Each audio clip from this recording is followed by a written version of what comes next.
Of all these bounds, even from this line to this, with shadowy forests and with champaigns riched, with plenteous rivers and wide-skirted meads, we make thee lady.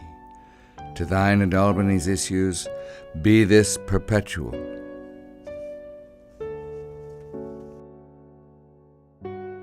When I do count the clock that tells the time, and see the brave day sunk in hideous night, when I behold the violet past prime, and sable curls o'er-silvered all with white, when lofty trees I see barren of leaves, which erst from heat did canopy the herd, and summer's green all girded up in sheaves, borne on the bier with white and bristly beard, then of thy beauty do I question make, that thou among the wastes of time must go, since sweets and beauties do themselves forsake, and die as fast as they see others grow. And nothing 'gainst time's scythe can make defense, save breed to brave him when he takes thee hence.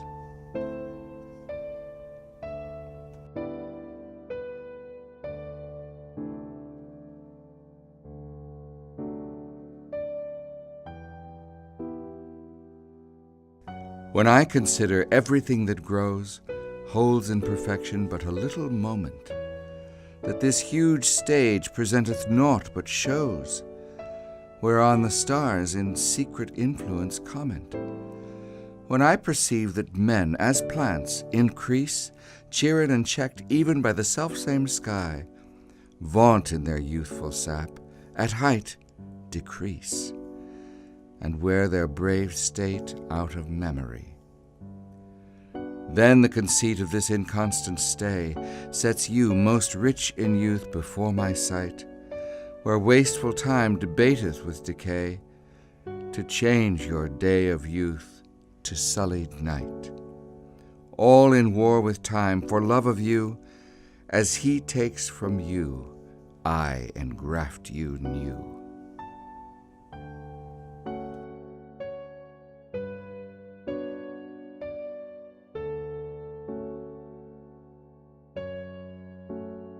Who will believe my verse in time to come, if it were filled with your most high deserts?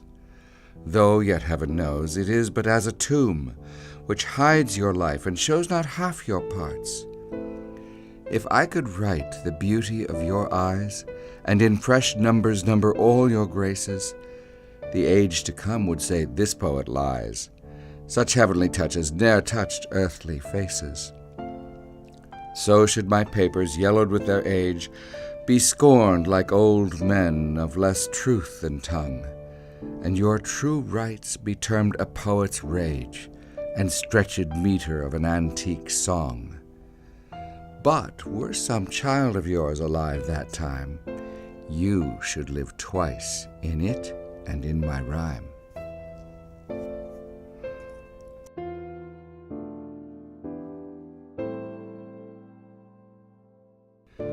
As an unperfect actor on the stage, who with his fear is put besides his part, or some fierce thing replete with too much rage, whose strength's abundance weakens his own heart, so I, for fear of trust, forget to say the perfect ceremony of love's rite, and in mine own love's strength seem to decay, or charged with burden of mine own love's might.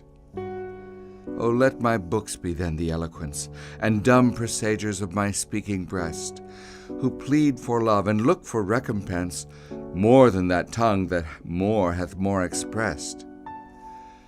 O learn to read what silent love hath writ. To hear with eyes belongs to love's fine wit.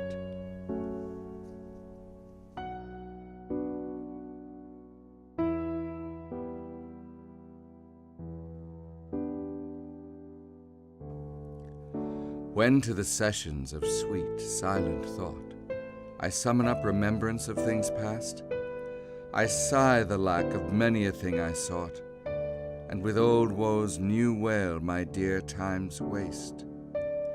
Then can I drown an eye unused to flow, for precious friends hid in death's dateless night, and weep afresh love's long since cancelled woe, and moan the expense of many a vanished sight. Then can I grieve at grievances foregone, and heavily from woe to woe tell o'er the sad account of fore-bemoaned moan, which I knew pay as if not paid before. But if the while I think on thee, dear friend, all losses are restored, and sorrows end.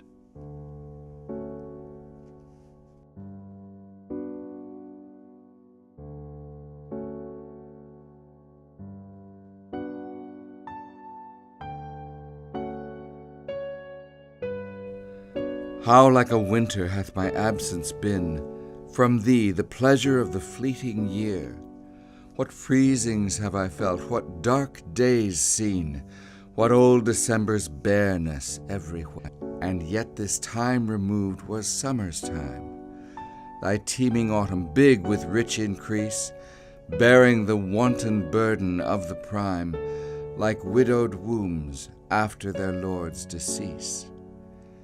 Yet this abundant issue seemed to me but hope of orphans and unfathered fruit, for summer and his pleasures wait on thee, and thou away, the very birds are mute.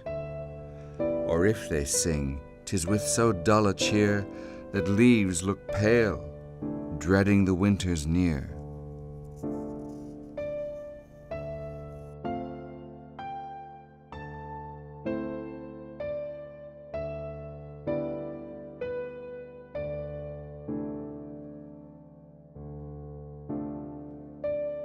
The expensive spirit in a waste of shame is lust in action, and till action, lust is perjured, murderous, bloody, full of blame, savage, extreme, rude, cruel, not to trust, enjoyed no sooner but despised straight, past reason hunted, and no sooner had, past reason hated, as a swallowed bait, on purpose laid to make the taker mad, mad in pursuit and in possession so, had, having, and in quest to have, extreme, a bliss in prove, and proved a very woe, before a joy proposed, behind a dream.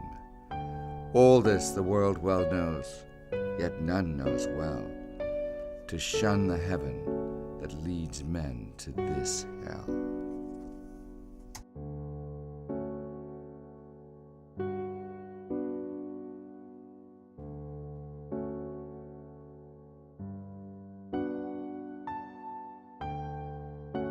When my love swears that she is made of truth, I do believe her, though I know she lies, that she might think me some untutored youth, unlearned in the world's false subtleties. Thus vainly thinking that she thinks me young, although she knows my days are past the best, simply I credit her false-speaking tongue. On both sides thus is simple truth suppressed. But wherefore says she not she is unjust? And wherefore say not I that I am old? Oh, love's best habit is in seeming trust, and age in love loves not to have years told. Therefore I lie with her, and she with me, and in our faults by lies we flattered be.